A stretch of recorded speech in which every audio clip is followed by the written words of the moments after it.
Hey guys, what's up? So many of you will never ever open and read the syllabus and the notification, despite the fact that it is one of the most important aspect of UPSC's preparation. So I thought why don't I share the syllabus with you? So UPSC CSE syllabus, I'll be talking about basic examination, and this is presented by me, Roman Seni. So this is something about me, and I have made lots of courses. There are like more than 3,000 lessons on an academy, so you can watch all the lessons specifically if you are preparing for UPSC, SSC, CAT, GATE, etc. And you can also learn how to like become good at English. So you can follow me on an academy on this link, and like improving your willpower and whatever. So about UPSC CSE, sir and ma'am, that UPSC conducts civil services examination every year, unlike state PSCs where examination might not be conducted due to various reasons. Between May and August, you will find prelims. Between October and December, there is mains, and between March and May of next year, it will be interview. And in May to June, your result will come out. Now, one of the most well-known posts are IAS, IPS, IFS, IRS. Among like there are approximately 20 posts. Now, exam is conducted into two stages. One is civil services preliminary examination, which is an objective type examination, meaning by it is an MCQ based examination where you need to get like select the right answer. And the second stage, there is no third stage. Second stage is main examination. This is qualifying, and this is like determining your rank and merit. It includes written as well as interview aspect. Now, civil services preliminary examination, which is objective type, it basically contains two papers. One is paper 1, another is paper 2, and it contains maximum of 400 marks. Okay, so paper 1 contains 200 marks, paper 2 contains 200 marks. So it will never ever determine the final order of merit. So there is no point of studying too much for prelims. Very focused. It is absolutely qualifying in nature. No matter if you get 400 out of 400, still you will be equal among the 15,000 people who appear for prelims. Now paper 2 is further qualifying in the qualifying. That is, there is no evaluation of paper 1 if you fail in paper 2 and you need 66%, 66 marks out of 200, that is roughly 33%. So that is the number of marks required in paper 2. It is just a screening test. It is a screening test to determine if you can, your paper 1 should be evaluated, and paper 1 is a screening test to determine whether you should give mains or not. Now those eligible, approximately 11 lakh point 5 people, 11.5 lakh people filled the form this year, and only 15,445 will be giving mains. So, and out of 7 lakh people who appeared in prelims, so you can imagine the cutoff will be approximately 111, 112. Now CSE prelims paper 1, it is the syllabus. This is very important. Can you see how the syllabus starts? It starts with current events of national and international importance. Now mains also is completely focused on your current affairs these days. 70% of all the mains paper, they are asked from current affairs, either directly or indirectly. Even historical questions are asked based on current affairs. For example, if it is 50th anniversary of non-aligned movement, you might see a question on that. So it is becomes very important that you follow daily summary of Hindu, which we provide you daily, and PIB also we are starting soon. You need to focus if summaries are provided, like for example Kurukshetra, otherwise it's not worth it to read it, but if a summary is provided in 20 minutes or 30 minutes, then it becomes very good, something like that. Then second is history of India and Indian national movement. Now it is again very important. It mainly talk about Indian national movement, that is where the question comes from, and art and culture. Then India and the world geography, and like questions appear both from Indian and world geography. Physical, social, economic geography of India and the world, all of that are asked. Now Indian polity and governance, it includes your constitution, political system. Panchayati Raj is specifically mentioned. That is why you will see it is very important both for prelims and mains perspective.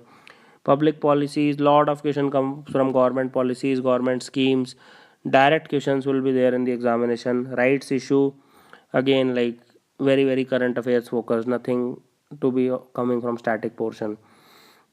And then let's further discuss economic and social development, sustainable development, poverty, inclusion, demographics, social sector initiatives. Again, as you can see, a social sector initiative word is like specifically mentioned. Economics is specifically mentioned. So you will see questions coming from this social sector initiative. This year approximately 5 to 10 schemes were asked. Okay, then it becomes very very important that you focus on current affairs, general issues, and on environmental ecology.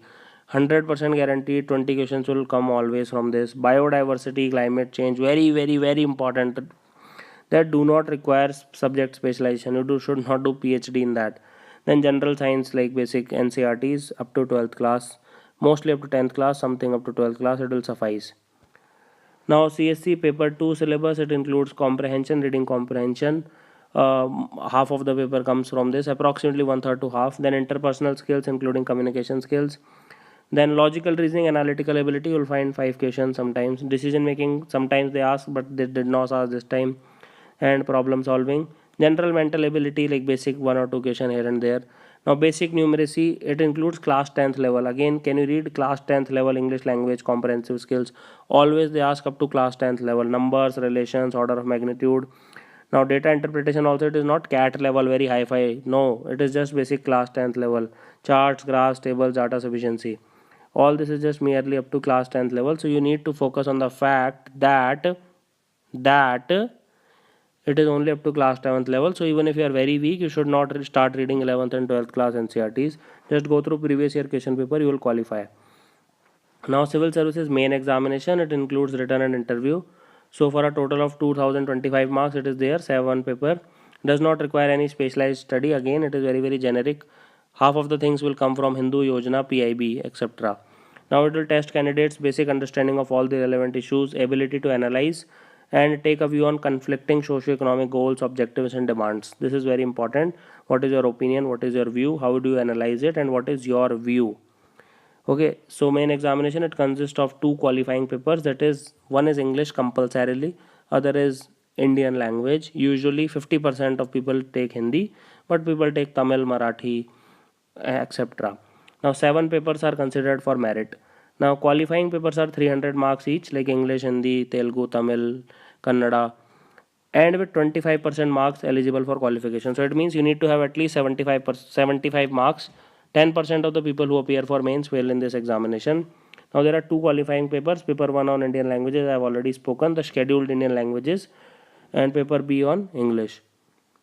Now mains examination, like I'll just go through the brief in this particular lesson. We'll be talking about brief, but it is huge syllabus, huge.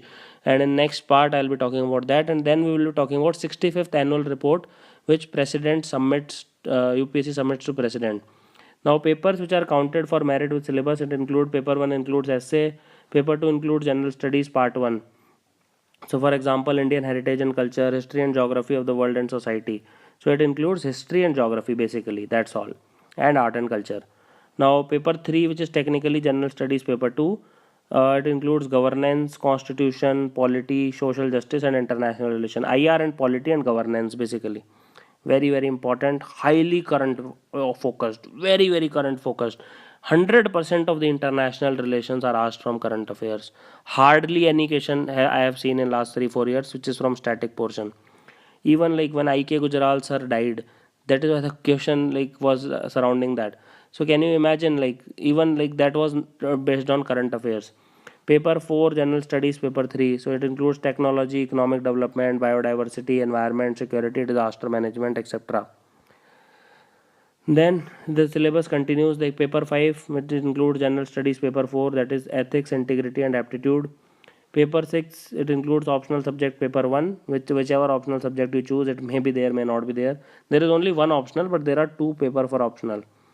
And paper 7 finally includes optional subject paper 2, like whatever you choose. So like don't start your reading optional right now, it may not be there next year, but anyway, let's not jump the gun and till April, like don't focus that much, but let's see where it goes. So next part I'll continue discussing the syllabus of the mains examination and interview, personality development. So thank you for watching this lesson. Have an awesome day.